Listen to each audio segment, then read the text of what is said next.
women a lot of times, or as girls, we crave attention so much from guys that we're willing to do almost anything to get it, because that's what we desire. We desire to be loved, and even if you don't think that about yourself, you really do, because having someone in your life it's you feel happier and you feel better about yourself almost. But at the same time, if that person isn't treating you right and they're not respecting you, your feelings of love aren't exactly genuine. If someone really loves you, they're not going to force you to do something. And if someone really loves you, they're going to respect you enough to wait till you're comfortable and wait for marriage. Because if someone really loves you, they'll wait for that. It doesn't matter if you wait 6 months, or you do it on prom night, or you do it on your birthday, or whatever, some exciting day you choose. Wouldn't it be more fun to say, I've only had sex with one person, I've only given of myself truly to one person, and wait till your wedding day when it's such a memorable day anyways? Why wouldn't you wait till then?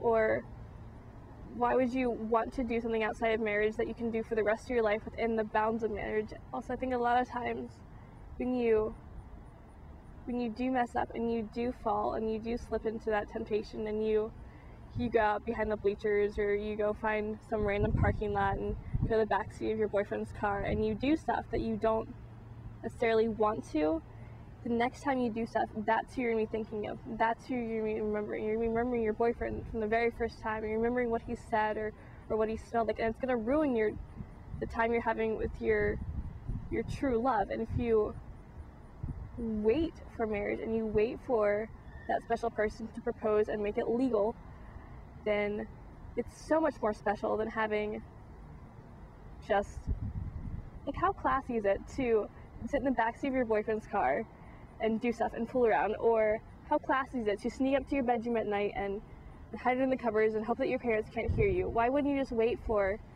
marriage, or wait for the time that it's actually okay for you doing that?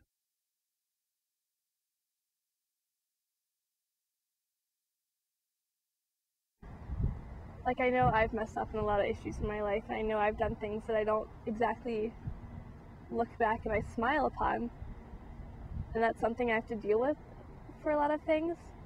And I wouldn't wish that upon people, even at such a young age. Like, I didn't have my first kiss till I was 16, but I look back at today's society and people are dating when they're like 12 and 13, and do you really know what it means to date someone? Do you really know what it means to have a relationship when you're 12 or 13? Friendships are really cool, and that's the basis of friendships. And if someone really, they like you, they'll wait. You put up rules and barriers so that way you don't fall into temptation, and you don't stumble, and you don't mess up. Because really, I know we can technically start having kids when we're 12 or 13 or whatever time you reach puberty, but when you're trying out for the high school cheerleading team, do you want to bring your baby along for that? When you're going to prom, do you want to be like, hey, can I get a sitter because I'm going to my high school prom?